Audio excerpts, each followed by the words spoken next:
What's going on, everybody? Thank you for tapping into another episode of the Mindful Money Makers, where we give you all the tips, tricks, and mindset shifts you need to make if you want to live by design instead of by default. And that's default. I'm super Yeah. excited. Right? I kind of swallowed it up there.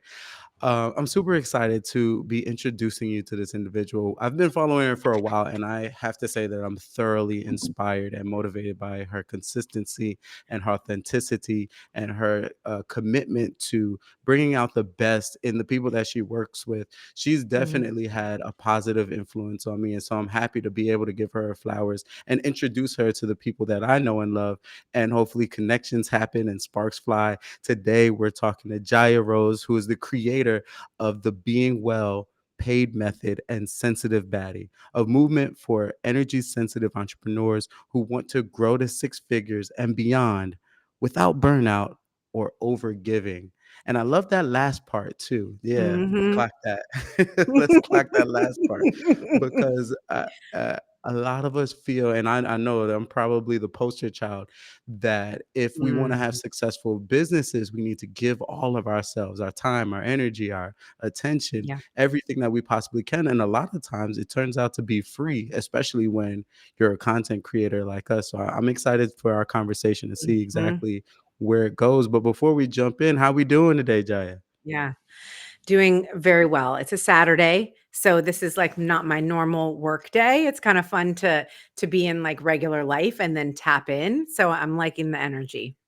Yes, indeed. I'm so happy to have you here. Now, I was able to introduce you kind of on a surface level really briefly. I want to Yeah. give you an opportunity to talk a little bit more about yourself, your story, where you started. I've been following you for a while, so there's some things that I can Mhm. bring up. But what do you think is relevant as far as where you started, where you are now, and where we're headed? Yeah, oh gosh. Where we're headed, Lord, how long do we have? Or how short do we I have no idea where we're headed, but I'm concerned about it, I'll just say that, Uh-huh. in general. So I'll go back to where I started, that might be a little bit of an easier conversation. So 10 years ago, I had been an entrepreneur for the decade before that. I had been an on and I was a fitness trainer, so personal trainer, I owned a little fitness studio, and I had done what you're talking about, which is live your life by design. Like I very much have subscribed by that rule the whole time because burnout would be inevitable, even just doing half of what is demanded of the typical person. Hmm. I am very low functioning in the way society demands of us. And it led me to entrepreneurship as literally the only choice for me.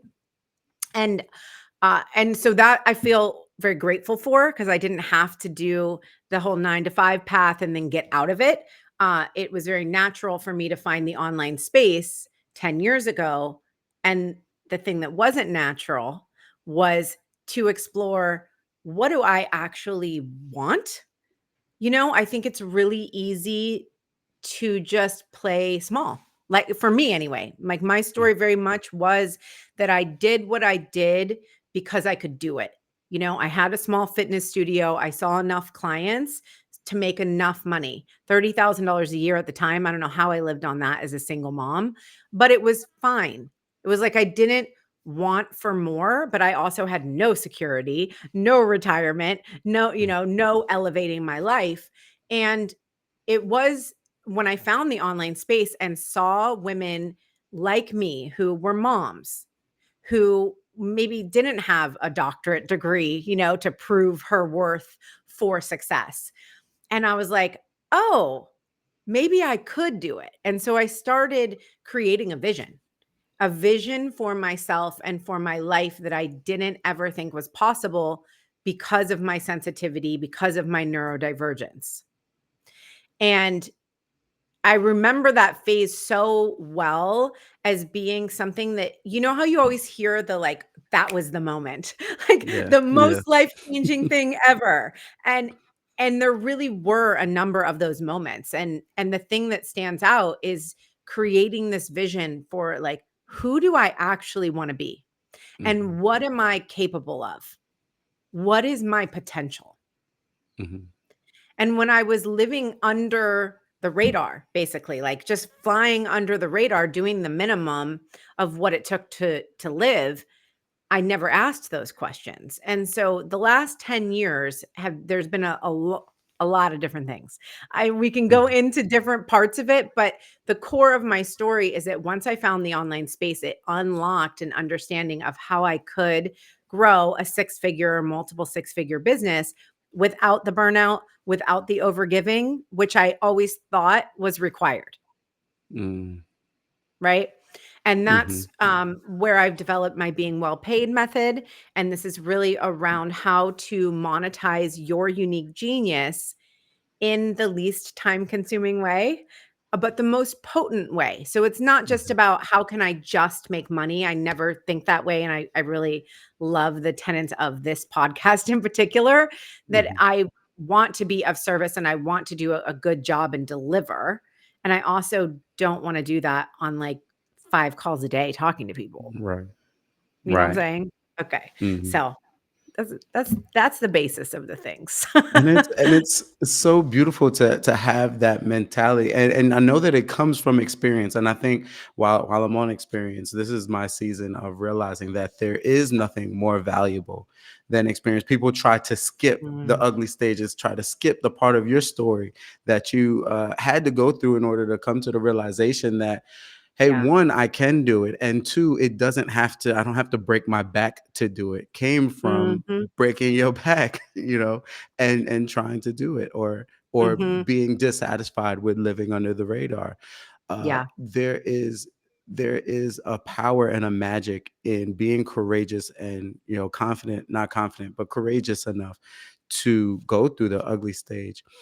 um, it's turned out really well for you. I see you Mhm. showing up every day. You're the first person I see when I open up my TikTok. I'm usually the Yeah. person they say that to me, like, you're always all over my TikTok, I but you're the love that. person that shows up. Um, so tell me, as you've kind of, come up against these walls and scaled them and gone around them and gone through them, Mm. what type of success have you seen? I know that you mentioned, you talk about going from $30,000 a year to $30,000 a month. How Mhm. how has how did that come about? Mhm. It actually happened pretty quickly once I decided that I was gonna follow at the time, I had read a book, The Big Leap, Mhm, and I don't think it's all that great now, only because it's kind of like a whitewashed version of personal development like a lot of those books are, but at the time, I learned this difference between your genius and your excellence. And mhm, I had a dramatic moment after my dad passed away. He passed away suddenly, and so it was where I just got a phone call and everything was different. mhm, And it was a real eye opener, which I think that death does that, you know? I think it's like that is the gift, mhm, that the opposite of it is living and, like, living in the way that you truly want to. And so that this particular time period, was facing death, and I was facing the reality that, my dad went on a hike and sat down, leaned back on his backpack, and died. wow, wow. The realization that that could happen, you know what I mean? That wasn't Right. even a possibility of it for me. And Mhm, so that has been and has driven me. When people are like, "Wow, you're courageous," or "You put yourself out there," or "How did you get over this or that?" I'm like, yeah. Did you know you could just like go on a hike and sit down and die? Because yeah. I'm not trying to do nothing before that. You Mhm, know? right. I want to live. And so that really created a storm within me. Once I came out of the shock, I Mhm, didn't, I don't know if we ever come out of the grief, but the mhm, once I came out of the initial phases of it, I actually remember I was taking a walk and I had just listened to this book where he was specifically talking about you have this zone of genius. It's the thing that will make you the most money, right? You mhm, got to figure out what it is and don't live in your zone of excellence. mhm, And or even worse, I guess, your zone of competence. And it just hit me. Oh, my fitness career is my zone of excellence. hmm, It's the thing that I chose because it was the easiest thing for me to choose at the time. mm, In fact, when I was 26 and I chose to become a personal trainer, I had 2 choices at that time. I had been a single mom, my daughter was 6, so I was a young mom, I didn't go to college, I didn't do the standard success path, and I looked around and I was like, "I need to make a choice." And I Mhm. saw the options were, how can I become an expert and start getting paid within 1 year? And I thought hairdressing or personal training. Mhm. This was over 20 years ago, right? So things were Right. not as accessible. Like I think there would be more choices now. Right. But at the time, it's like I chose, it really just was so clear to me. That was, I became good at it, right? So I was excellent at it 12 years later. Mhm. But on this walk, it sort of all flashed in front of me of like, Mhm. why are you doing this? What are you doing? And what would you want to do instead? Mhm.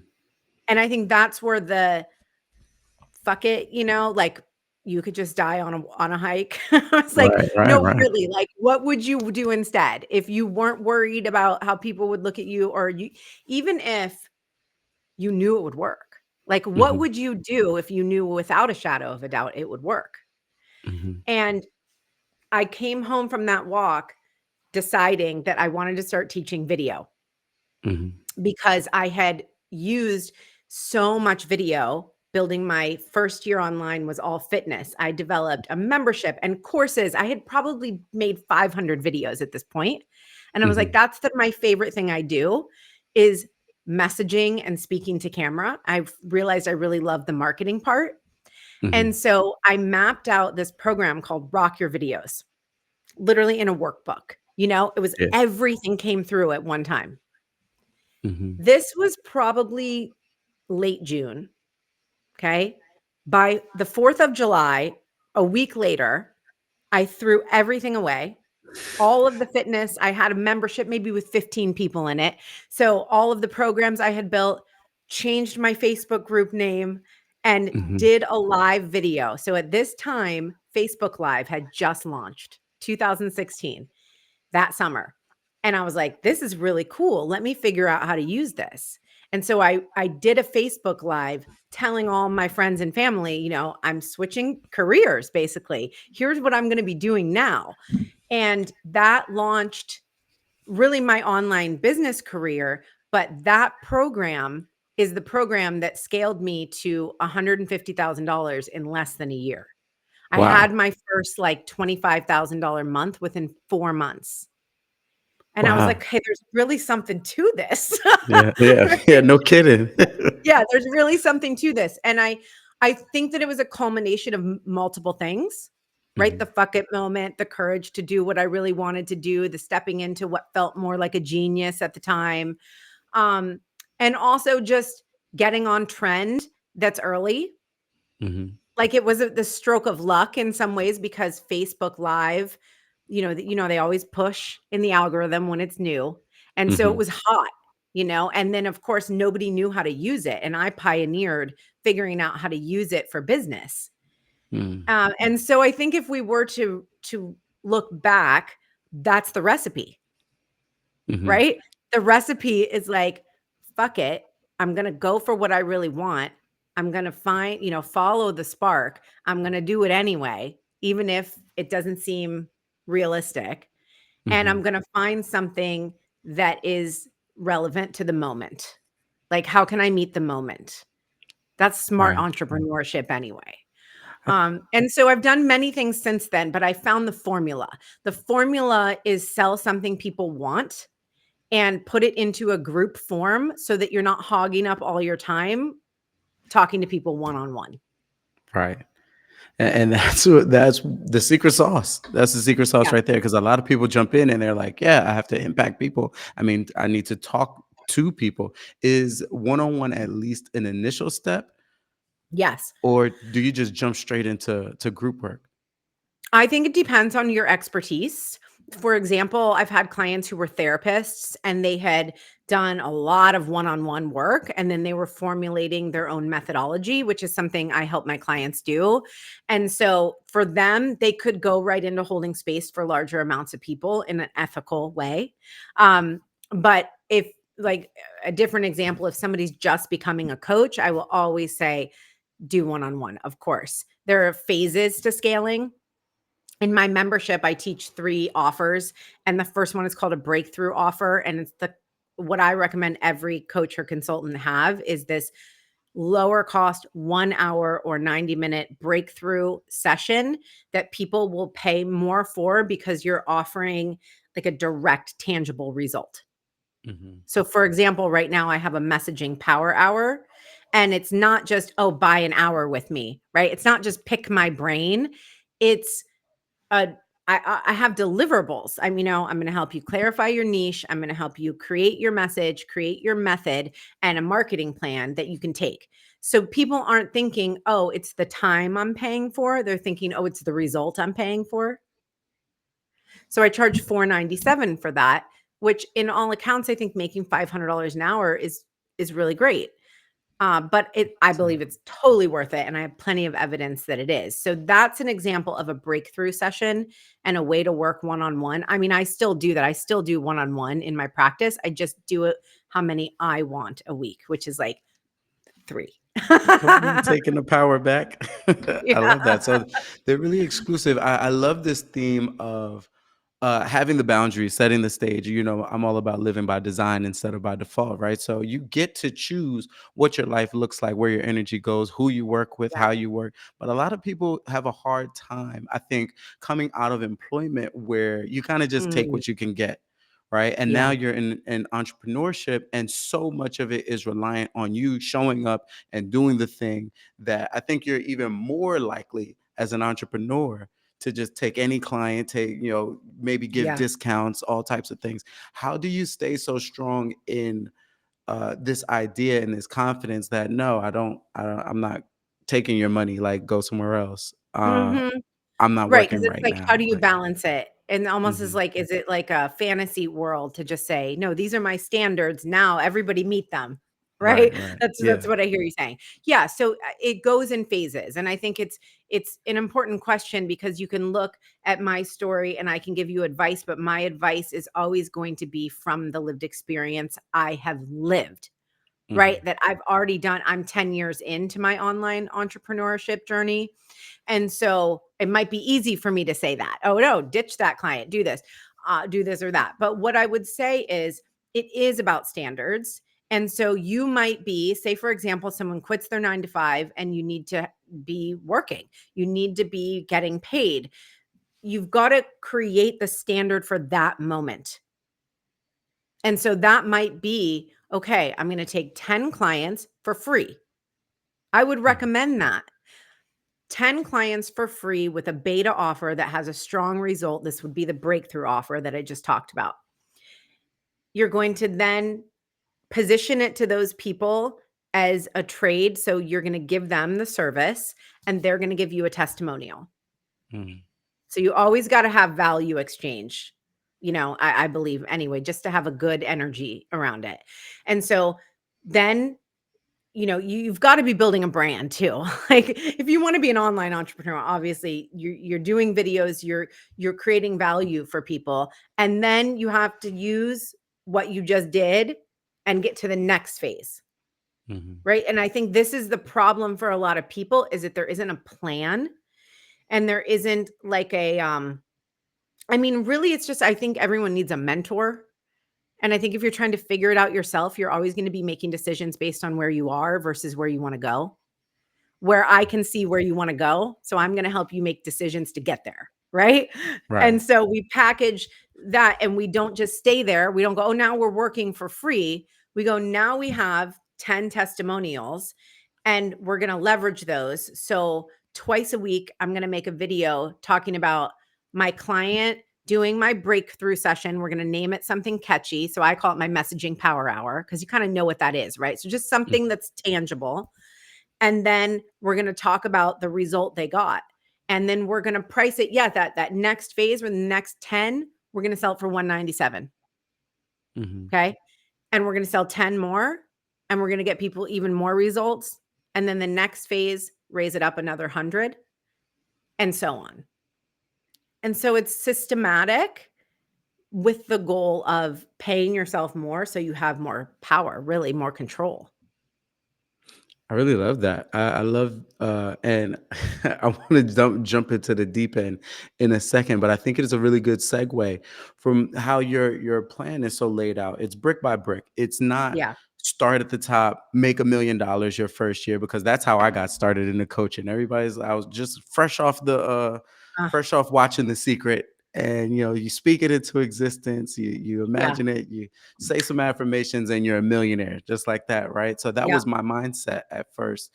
And there's some pros and cons to it. I think that I've tried some things that maybe I wouldn't have tried, maybe I didn't need to, and I'm learning more recently that a foundation like you just laid out is Mhm. tremendously important, because without it you end up hiring coach after coach after coach after coach and starting over and starting over and starting over. Yeah.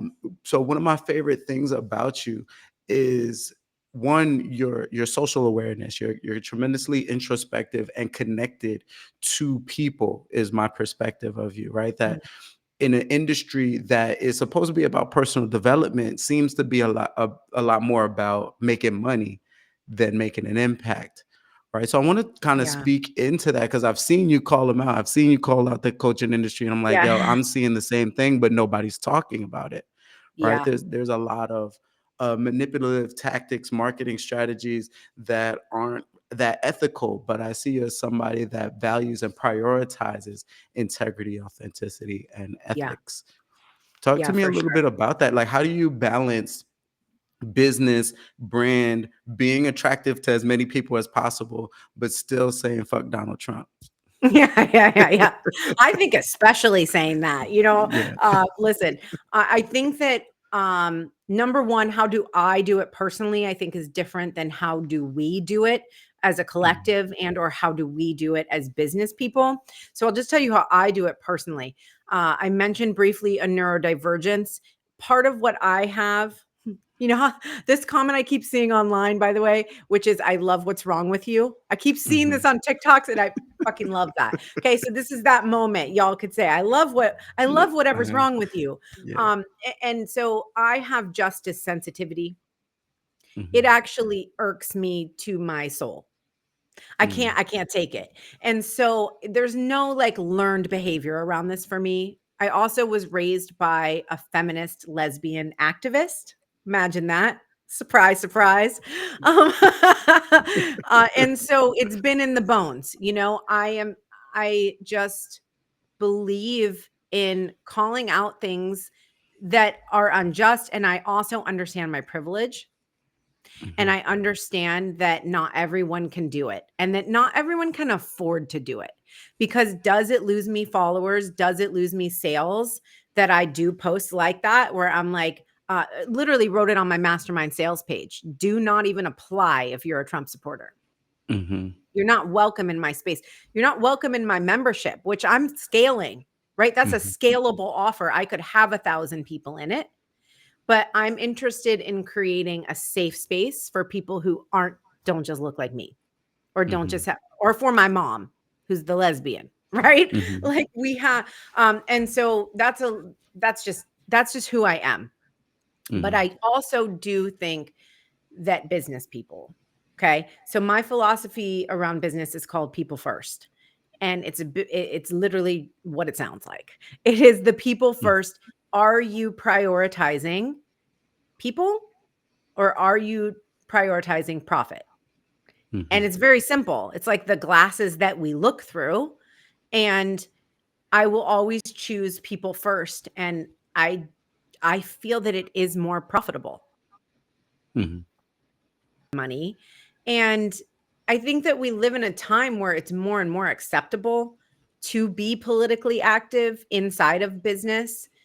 Mhm. Especially after 2020, I think people were calling for business leaders to say something. It's normal to see Black Lives Matter signs in a public establishment.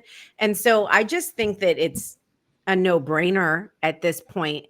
And I personally don't want to give my money to people who don't support my rights and the rights of people, all people, period. Right. Right. It's I think it's so interesting, not because it's who we are and it's very important, right? But because it seems from where I'm sitting, right, there is a battle between progressiveness and exception, inclusion, DEI, and capitalism at its core. Now, I tote that same line, right? So it's like, if we were conservative, this would be so much easier. It seems like, right, that Mm, we're the ones going against the grain, that we're social justice activists, but also capitalists at the same time. yeah, I don't know that capitalism is all bad. If we're down to have the conversation, I do think that it, as a whole, not on an individual level, might require some exploitation, right? So mm, there's definitely some big criticisms that we can have for the system that we live in, but I do yeah, believe that it takes more people like you and me to thrive as entrepreneurs in the system, to kind of change it, because there is space yeah, for impact over income for people first, right? But yeah, do you see that the same way? Or because I'm just like kind of just shooting in the yeah. dark right now, Yeah, that like, how do we do if it? yeah, like That's we're the about ones it. going against the grain, like we're the exception to the rule when it comes to entrepreneurship Yeah. and capitalism. I hear you, and I validate that that feels very true, and maybe I have a different perspective being a white lady. That's totally possible that there's different lenses. I mean, I would say the factual that there's different lenses. So, I'll tell you how I feel about it, and you can tell me what you think. Mhm. Um, I don't actually think that we are the minority. I think that Mhm. this last election was complete BS and not a true representation of where people stand. I mean, I have never seen so many white people standing Mhm. up for people of color, standing up for immigrants, standing up for the Palestinian people. You know, there has been a lot of change just in terms of white people putting a shield over their own eyes. Mhm. So I feel a difference there. And I never feel worried that if I say my values, I'm not going to have a community of people who will support me. Because in my view, there's more people who want progressive ways of being, who want people first ways of being than there are otherwise. I just Mhm. think it's really, really loud right now, and that the worst people have the most power. Mhm. Right. But that where we can actually create change are is within conversations like this. It's within the communities we build and the ways that we do it differently. I don't have a game plan for how we're gonna navigate, the downfall of capitalism, but I do have a plan for how we can do it better. Mhm. And I wonder if that's maybe the next step versus, is the whole entire system gonna crumble and fall? I don't know. But Mhm. I think the next iteration of capitalism can be more conscious. And I really what I see is this war of consciousness.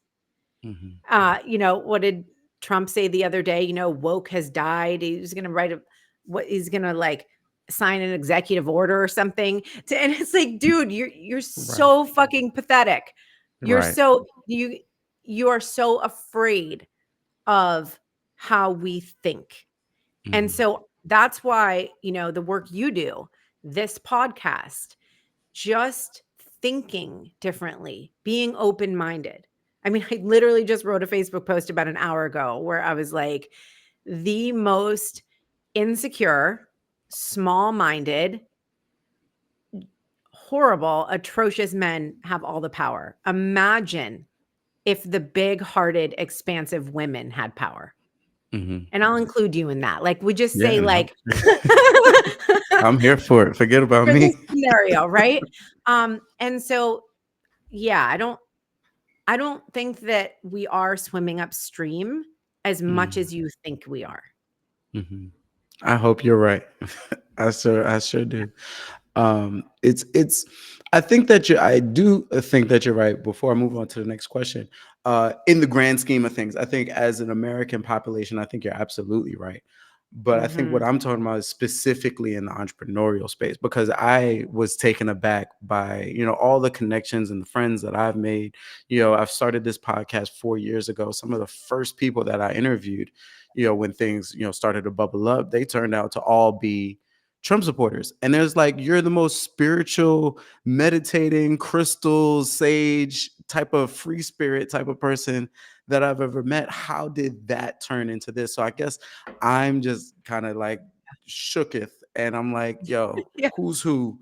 What's going Yeah. on? Because I love what I do. I love putting people first. But the second that you start telling me, because I've hired so many coaches, the second you start telling me some of the things that I heard when I first started, I'm second guessing you not as just an entrepreneur, but as a person. And Mhm. it's a very scary environment to kind of navigate. But then people like you show up, and Mm. like you said, like you feel safe, you feel seen, you feel heard, you feel that yeah, this is possible without sacrificing your ethics, your morals, Totally. needing the dial back. I had, and I'll say this and I'll stop. I had a mentor that, because I'm so passionate, I guess I might have a justice sensitivity too. Yeah. Um, I was posting whatever came to my mind on Facebook, and it's like, yo, you need to stop talking about that. Stop doing it. Like, it's not gonna make you any business. It's not gonna get you any other Who's clients. who said that? One of my mentors, his name was Uh-huh. Billionaire. His name is what? Billionaire. Well, that's what he His goes by. his name is that. Okay. Billionaire. Is Yeah, he a yeah. white guy? No, no. Okay. He's black, yeah. But Okay. he's not too politically inclined, but I remember vividly, he's like, "You need to stop doing that," and I remember how conflicted I felt within myself that, yeah, there's a lot of things that I admire about you, and there's things that you've helped me with, but this is not one of those things that I'm willing to, you know, uh, you know, give me a word. Need a word. Sacrifice or Yeah, abandon sacrifice. about yourself? Yeah, Yeah. yeah, compromise on. This is not something that Yeah, I'm yeah. willing to compromise on, and I've been Mm. very loud and proud about it, but there's always this other side too that, this other voice that plays in my head that says, the more controversial you are, the more you pick a side. Yeah, you're going to, repel people, but you'll also be that much more attractive to the people that you're supposed to work with. And that's absolutely true. Okay, I have, like, a lot of things to say about this. Number 1, when somebody shuns you for speaking up for your values ultimately, right? And I want to you're like, "No, that's great. You feel safe." I just want to say that shit happens all the time, okay? It's Mhm, not like I'm not subject to hate because of what I do. It's that I don't respect those people mhm, and I do not want the life they have. There is not one person who's going to tell me to be quiet who I would trade lives with. mhm. And so I don't care. Yeah. Like, what do I care? My whole brand is sensitive baddie, but I will tell you, I am not emotionally sensitive. That's not Uh-huh. what I'm talking about. I'm talking about like my nervous system, okay? Right, right. And it is it takes a certain strength, but I think it really just takes a dedication to your values and alignment to those. And Mhm, so a mentor who's going to judge that, I think is just ridiculous. I will also say mhm, I would not recommend if you have a coaching or consulting or expert-based brand online to make even half of your content political. Start a different account mhm, if you're gonna do that, because that's just branding, okay? I think that it's totally fine. I think it's important to pepper it in, but and I could literally make a video every day, and I probably could go viral because my political content always goes mhm. viral. Right. Um, or the calling out the, spiritual BS, Oh gaslighting, my god. whatever stuff, right? That stuff always goes viral for me, but I don't want that to be the way you think of me. I don't want that to be what you invited me onto your podcast for. It's part of Mhm, it, mhm. right? But that's the branding aspect. Mhm. Right. Yeah, I agree 100%. I'm so glad and refreshed that we were able to have that conversation and to kind of go there, because I think that what is, most attractive is who you are and what you stand for, right? And like I Mm, said a couple times, it's your priority for ethics and authenticity that convinces me that people are actually being changed by you. mm. Before I let you go, Jaya, I gotta ask you, right? because there are people that are listening right now. They're totally inspired, right? They're wanting to get to know you a little bit closer. Where can they do that at? What's their next step? Okay. I have multiple free resources. And I did this very specifically because depending on what level you're at, what you're ready for in terms of investment, I want you to be able to have some transformation with my work. So I have a free course that I give away called the Money Making Mini Course for sensitive baddies. Right. And so sensitive baddie is really just a representation of big hearted entrepreneurs who put people first, because we are more sensitive, right? We're in tune. We are connected to each other and to the world. And that gives us a different viewpoint. And so that's the way I teach business. That's the way I teach strategies. Everything to me is holistic. And I'm never going to just tell you what to do without adding nuance and some type of example or understanding that can help you apply it to where you are versus where I think you should be or where I am. Mm. I love that. And I want to just put a magnifying glass on that really quickly because in my personal life, I've always felt like, where I should be is always projected and pushed onto you. And nobody Mm. spends enough time asking questions, finding out where you are, what you're thinking, what you're Yeah. feeling. Those always get pushed to the side. And they're the most important part because without that, that's the engine to the car, right? Is what you're thinking, what you're feeling. Mm. And Yeah. without paying or creating space for that, then nothing tends to work. So I'm really glad that you said that.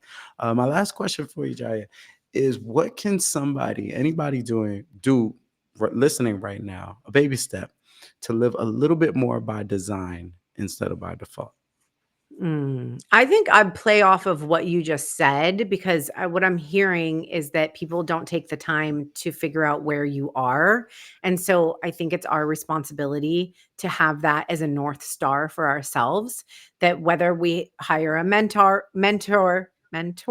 who doesn't get us, or we follow someone online, and, you know, the stronger our North Star to our authentic self and to what we stand for, and part of that being this desire to not burn out, right? Like this is the original thing we were talking about, not burn out, not overgive. For me, it always is recognizing where I am. Like I think it's Mhm, the most spiritual, most practical thing we can do is check in with ourselves and see, well, what are we desiring? Where are we now? And to try to just like come from that place most often. And maybe that's a filter system that somebody's giving you advice. And then instead of just taking it at face value, you go, how does that fit into my life? How does that feel in my body? Oh, I feel resistance. Wonder why I feel that resistance. So, this is what I mean by creating a North Star for yourself around checking in. Because, unfortunately, no one else is going to. Not no one. I will. I will do it, but most people won't, like you said, but it doesn't mean it shouldn't be done or it's not valuable to do so. mhm. It's like being true to yourself, really.